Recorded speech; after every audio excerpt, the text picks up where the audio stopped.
So these panels here, this photography, represents, I guess, the story of the last stages of getting independence for India. And I mean, maybe, Shalina, you can talk about a few of these. This is Gandhi addressing the delegates in 1947, isn't it, in Congress? Absolutely. So we're in the last months of the rule of the British Raj. So we can see here, for example, we've got people voting for partition. Right. But I think it's a little bit of a misleading image, actually, because partition's been decided. Right, it's been decided by this point, and what, of course, these delegates who are voting for it don't realise is how horrific and tragic they didn't know it's going to be. Didn't know it was coming. And again, we can see that here in some of these images. So we've got pomp and handover of power and last viceroy. That whole peaceful handover myth, you know. So we've got Mountbatten here, for example. He's around cheering crowds. He's achieved what he was set out to do. He was told, go to India, you're the last viceroy, get it done. Photo finish. And on the 15th of August, he has got it done. But of course, what is not apparent yet at this point is this kind of image. So this kind of image is one that we often associate. We associate the trains with partition. You know, those horrible stories of trains getting into stations and all the, you know, everyone. So a million inside. or two people, we don't even know. We don't know the plus figures, but we do know died that, during partition. Yeah, and we know that this was horrific violence on both sides, and you know, this was not what these men who were so important to the story of Indian independence and partition. This is not what they wanted. Absolutely, we've got Jinnah here, who unfortunately, you know, died very soon after partition happened. Nehru, of course, you know, incredibly important, and we can see here one of the final images we've got is the death of Gandhi. Is Gandhi, and you know, we know that one of the reasons for his death was that there were some people that fundamentally disagreed with his views on those divisions. That's what God's saying in this case, India. Absolutely. So it tells such a rich story, all of these images. And then you've got the, I mean, these photographs, apart from a couple, were taken by this lady here, who is Homai Vyarawala. Yeah, and I mean, an amazing lady. Tell us a bit about her. So she's known as the first lady of the lens in India, and I love the fact that if she wasn't here, you would assume that all of these photographs were taken by a man, right? So I love the fact that, you know, Homai Vyarawala, she had to publish her first photos under her husband's name because she wouldn't be taken seriously. People didn't take her seriously.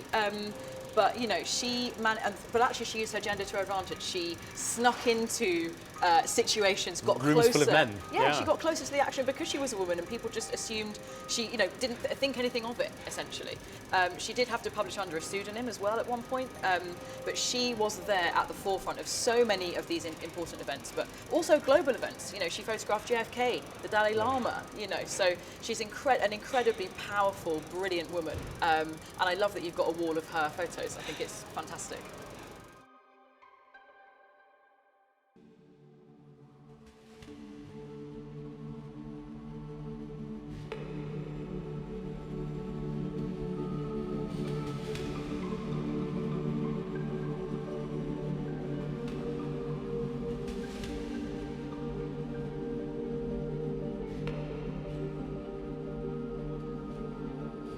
And so, Homai Vyarawala, whom we've just talked about, she wasn't the only woman around in the events of Indian independence, and quite often I think you know, historians, and I guess it's male historians, and maybe that's unfair, but you know, the massive and critical contribution of women is often underreported and underrepresented. Who are some of the other key figures of Indian independence who are women? Yeah, absolutely. So, for example, on your brilliant wall of independence leaders, you've got Sarojini Naidu, for example. Right. So she is present at all of the really important independence events that we think of. So the Salt March, the Quit India campaign, you know, she's there at the forefront, encouraging other women to participate as well. She's incredible. She uses her gender to her advantage in lots of ways by bringing female empowerment to the table, you know, and she does a lot of things that a lot of the male nationalists does.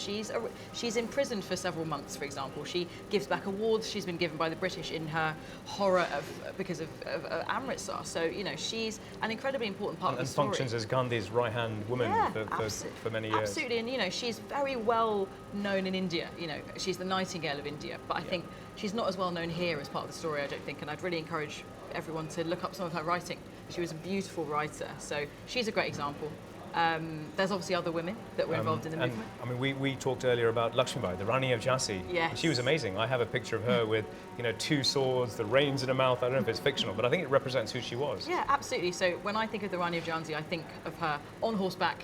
She is, you know, jumping. She's a warrior. She's jumping over the ramparts of a fort with a baby strapped to her. And to me, that is a story that everybody should know. So she marries into a royal family essentially, and her land, Jhansi, is in danger of being annexed by the East India Company. Because of the doctrine of lapse. Yeah, absolutely. So that's one of the ways that they got around kind of conquering extra land. So if there was no heir in their view, they would then take over the kingdom. So the East India Company, yes, the company to be clear, just took over kingdoms. Absolutely. So her real context for us is she's a big part of the Great Rebellion, the Indian Mutiny, and she leads forces. But also she creates allies as well. So people are willing to be led by a female military leader.